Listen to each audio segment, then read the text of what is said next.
Krenuli su toga jutra. Izgubili su se usred šume. Bilo ih je trojica. Pošli su iz Rume. Vozili su kamione, 3 kamiona. Jedan je imao ljubičastu ciradu sa plavim cvetićima. Drugi je imao metalnu ciradu. Treći je imao ciradu zelene boje. Svaki od njih trojice pomislio u sebi jednu stvar. Kuda ide ovaj put? Svako jutro kada bi se probudili, pomislili bi: kuda ide ovaj put? S njim?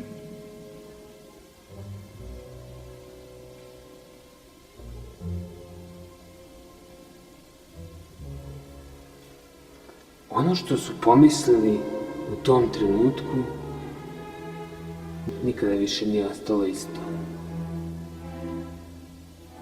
Skupili su svoje haljine i krenuli ka trpezariji. Čim su ušli, videli su telo na stolu trpezarije, a na telu jaje, zlatno jaje. Međutim, razbili su jaje, ali kada su sipali u kajganu, nije moglo da se isprži. Nikada. Satima su pokušavali. Tražili su od svih meštana po jedan tiganj što bolje proizveden kod kovača u radnji. I donese jednog dana, posle godina i godina potrage, jedan mali neugledni dečak, slomljenog duha, donese mu jedan tiganj, onako ružne izrade, ali reče: "He, kralju, ovamo, ja sam tvoj sin iz prvog braka."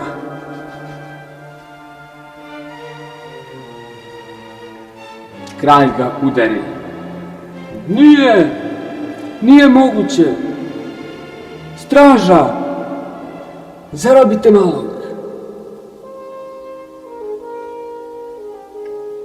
I sede on par godina u zatvoru, u samici, jeo je pacove i pacovi su jeli njegovu dušu.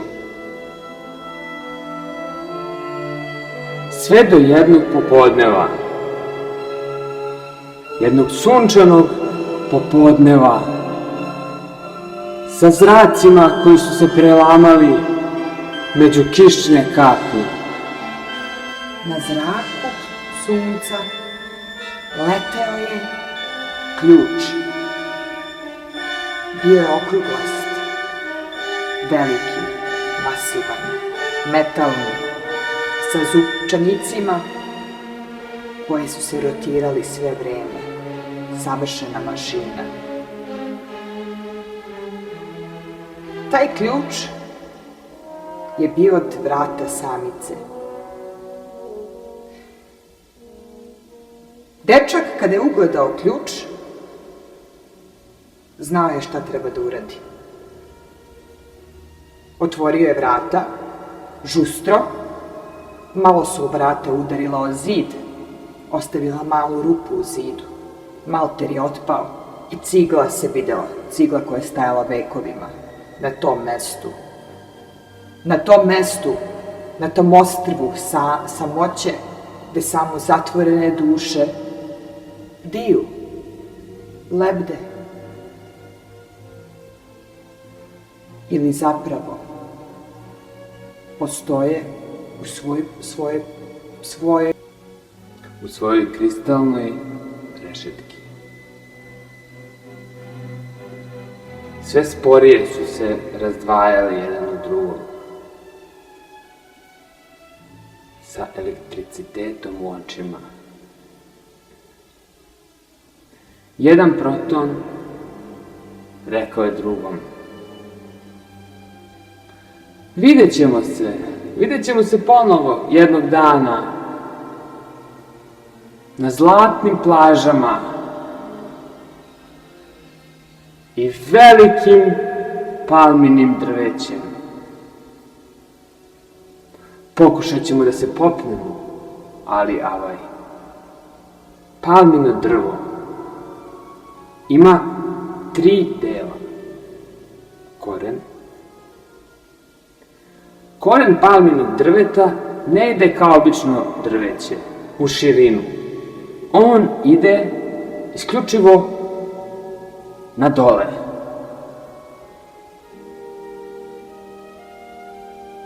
Taj koren na sebi može imati plodove, kao što su cvekla, repa, repica, crna repa, šarga repa. Međutim, najbitniji deo drveta nije njegov koren, već pod B stablo. Palmino stablo, gledano pod određenim uglom, podsjeća na svoju učiteljicu života.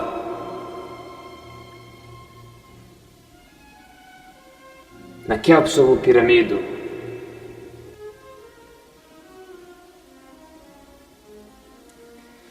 Do vrha piramide vodilo je stepenište, a na vrhu se nalazila jedna jako mala i krhka vila. Ona je bila najmlađa u porodici vila.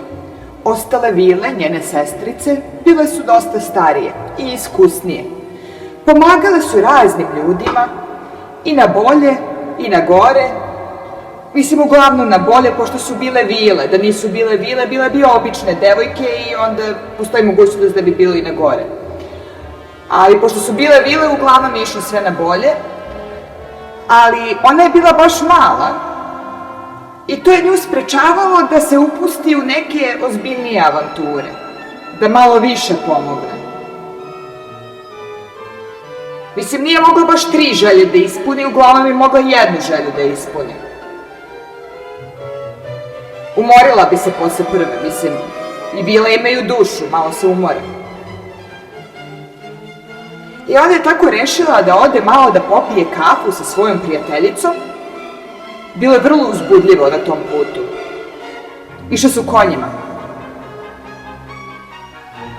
I letele tako, iznad svojih konja. Pošto vile između ostalog umeju i da lete. To je jedna stvar koje moraš da imaš ako si vila. Ako si vila, moraš da budeš snažna i opasna. Oprezna takođe. Jer svako želi da iskoristi nekoga ko čini nešto dobro. Mislim, ne baš svako, ali okej, nađe se neko. Bude, desi se. Hrabre su vile. Lete u nebo, jure tamo vamo, rešavaju nevolje, sve dok ne naiđe veštica. Veštica Karabatak. Veštica Karabatak ima jednu svoju dobru osobinu, a to je da voli da jede vegetarijansku hranu. To je dosta olakšavalo maloj deci koja kad bi se izgubila kod nje kući, ona ne bi njih pojela, nego bi ih pustila da idu malo, pošto ona ne jede meso, to. To je bila dobra strana te veštice. Ali imala je loših, jako loših strana.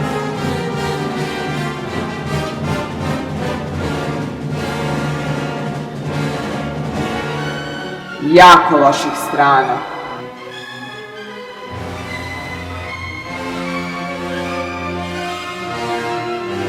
Njena najgora osobina je što je žena bila anđeo. Njen prvi čovek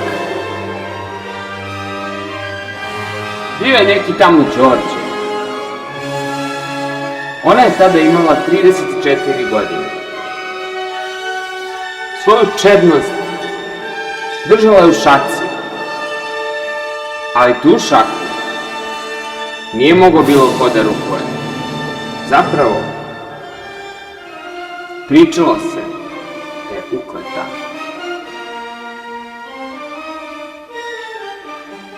Cijela vojska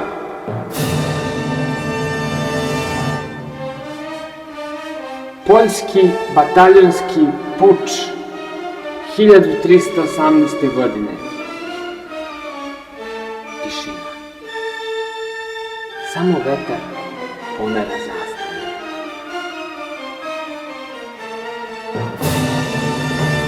Rame uz rame 12.000 Egipćana poginulo. Taj dan, taj način.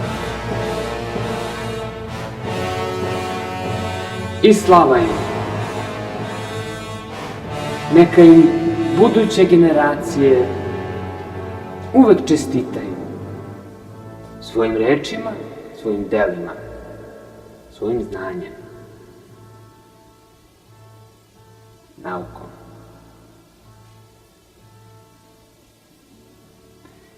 Na čelu Akademije za nauku našeg malog naselja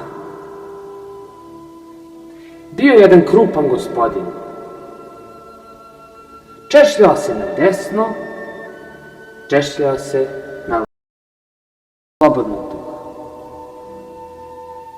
Voleo je da popije. Ali u suštini taj čovjek je bio anđeo. To je bila njegova najgora osobina.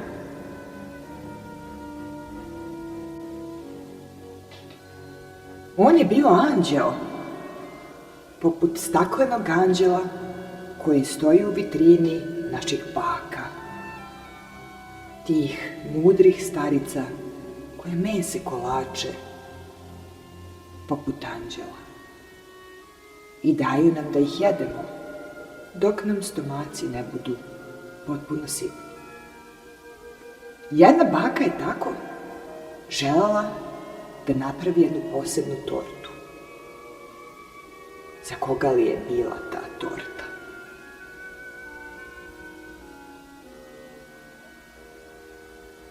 Za koga?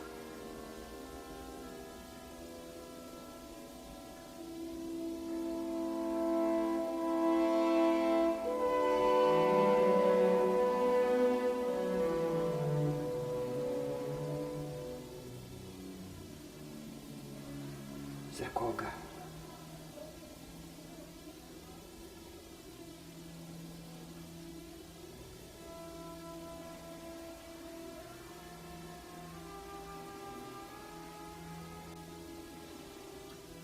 Ta torta bila je za njenu unuku.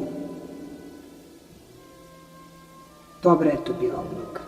Vole da se igra po šumama, ravnicama, poljima, da skakuće, istražuje vode, ispod kamena da pogleda, omiriše cvet, napravi buket, nahrani konja, odabere cipele, popne se na drvo, ljulja se na ljuljašci, igra se u dvorištu, igra se u maminoj bašti, igra se na tavani, hrani konja, igra se s jarcem, jaše na magarcu, hrani psa.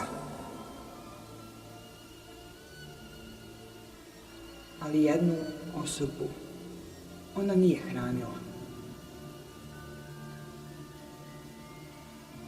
Ko je bila ta osoba?